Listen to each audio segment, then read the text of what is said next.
When I speak to high school audiences and sometimes middle school audiences, I often ask them to think about an image, something that conveys the idea of justice to them.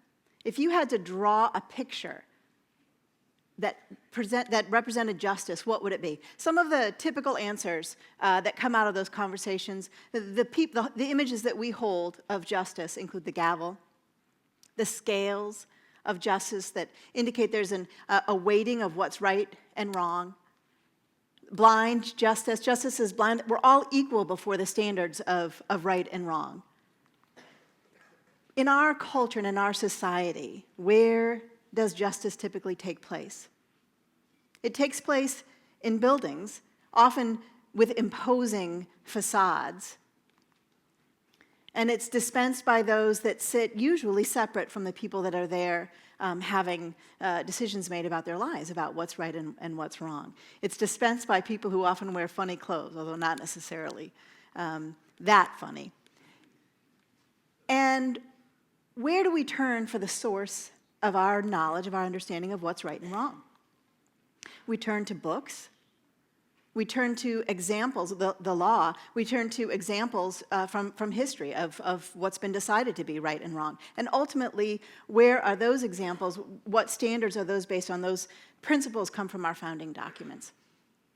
So those are some of the basic ideas of justice that we experience and assume are the universal norms, probably, of what constitutes justice. However, if you ask an ordinary Sierra Leonean, somebody who survived an 11-year brutal civil war and is now living next door, in all likelihood, to somebody who might have killed a member of their family or hurt them, what is justice to you?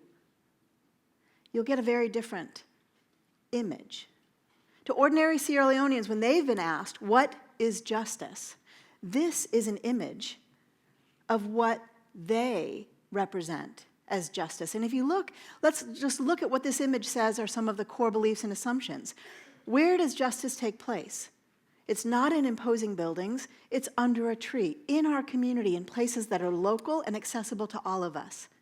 Who participates? Everybody. Men and women, young people and old people. How are decisions made? Through conversation. What do you turn to as the source of understanding of right and wrong? Your community norms, your relationships, the wisdom that is inherent in your community. Now, what would it look like to create a space for that kind of justice to come into being, to be expressed? When you've experienced a great wrong, to utilize that kind of justice to move forward. Well, that's exactly what Fumble Talk has been living into. Fumble Talk means family talk, and it's emerged a little bit of history in the country of Sierra Leone, which is in West Africa. It's bordered by Liberia and Guinea. Sierra Leone suffered an 11-year civil war that killed over 50,000 people. It was known for its brutality, for using child soldiers, over 10,000 child soldiers. Over 10,000 people had limbs amputated. Sierra Leone Civil War sort of defined the standard of amputation as a tool of war. Tens of thousands of women were raped. 1/3 of the country was razed. 1/3 of the country was, of the population was displaced. Now there's a haze in this picture that's a stylistic thing, but it represents the mentality of what it was like during the war, the experience that a lot of people, the way a lot of people experienced the war. So how do you come to terms? How do you heal after that kind of a process? How do you do justice? The international community came together, and they had a special court that was the United Nations and the government of Sierra Leone working together they indicted the 13 men deemed most responsible for the violence in Sierra Leone. To the tune of over $300 million, they held 4 trials in which 9 of these men were convicted. The other 4 had died before their trials can be completed. A Truth and Reconciliation Commission was also held that invited people to come forward and tell their stories and to begin a process of reconciliation. But the problem is that they were held in the capital city of Freetown and in the capital city of the districts of Sierra Leone, and most ordinary Sierra Leoneans did not have access to participate. In addition, the perpetrators from the war had already been given blanket amnesty in the peace treaty that ended the war, so they had no incentive to testify. So very few perpetrators from this civil war came forward and told their stories in the Truth and Reconciliation Commission hearings. So meanwhile, you have a population totally decimated and destroyed by the war, and they don't seem to have any way to go forward. That's where Fumble Talk came in. Now, instead of saying, we understand what justice is, and we're going to come and do justice to you, you have nothing, and we're going to come and bring our resources and our understanding to do this, Fumble Talk took the opposite and said, there are resources inherent in these communities. Even though the war has devastated us in many ways, physically, spiritually, emotionally, there are resources there, and there's a culture and their tradition, and how do we act on it? And that's exactly what Fumble Talk did. It went to the communities, and it asked the people themselves, what do you want? What does justice look like to you? Do you want reconciliation? Universally, everybody said yes. We want reconciliation. What resources do you have for doing it? How do you want it to happen? And how can we walk with you in that process? Rather than tell you more about it, I'm going to show you, because we captured the emergence of Fumble Talk in its first year and a half on film and produced a documentary film called Fumble Talk. It's available on Netflix if you want to see the whole thing. And I'm going to show you a clip from it that shows a story of what's possible when you build a justice process that reflects the concept of that community, that allows the community to come forward in those ways. They decided that they wanted to draw on their tradition of coming together around a bonfire in the evening and having ceremonies of truth-telling, apology, and forgiveness. And I'm going to show you a clip that's the story of Sar and Yuma. They were teenagers when the war came to their village. They were kidnapped by the rebels, and Sar was ordered to kill his father. He refused. And then his best friend Yuma was ordered to do it. Yuma killed Sar's father and was forced at gunpoint to beat his friend Sar, what he thought was to death. It turned out that it just maimed him permanently.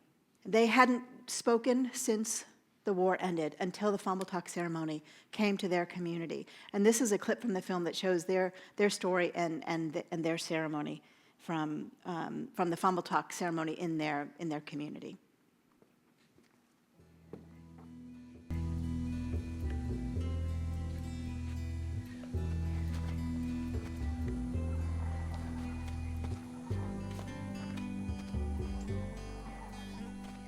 Ya chobo ho oparabo ya parayabo chobo de londo na nampum ma ko biya yondo na me pwa he ke ma ko biya yondo ni a sinya no tu ma du mola aye bi moi me di sinya no ya be me ano mo he kin me ma a ai no ale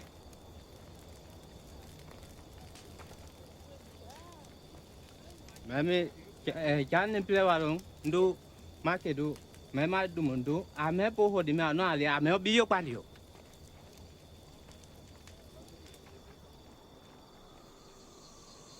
Để dùng cho tôi sao còn mu, iba bo yang do, mone wa bo. Yo pa da mayula yo pandio ko, ati ya to sali, acha bolim piero. Ya kun to sali abe to sako. Me chano so nam pluku. Oke wa te nante. Ko ya ko yi kondo. Du ko nda ko loya min beni a loya so nam. O ko ga o ko dan ikonko. Ikonko e ko man ole. Ikeng mi keng. Fula nanum. Alam fula be man nan da. Fula. Mamto. Fula nan. Namne holi menyo. Man. Yolando nang ni. Makia moi maya di finya. Gia ne forcé for kilipa. Ya be mi chalo finya do bura. Say we kilipa. Ko kon koli, At that time, maya go hoda yo ma e long. give me Monday for say for bitter. Ya be mi cha yo lo mi luan lopla. This is a tactic a bitter.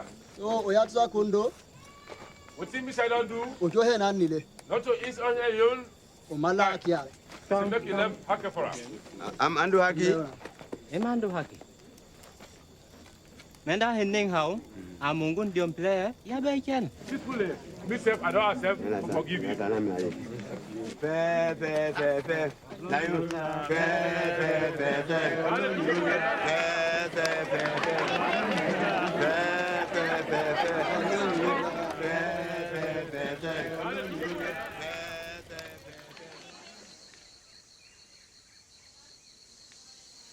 Meda inje. Ben susu lia kila manando e. Me chanu bodi mia domalaki. Omalaki bene uya to sandu. Le ya be point. Menya Hina, Fambutok, Mungu Diomdople. Kane, we show you doing go from the moon and show swelling. Janum Vanachu do Dumunum swelling. Emando, Emando.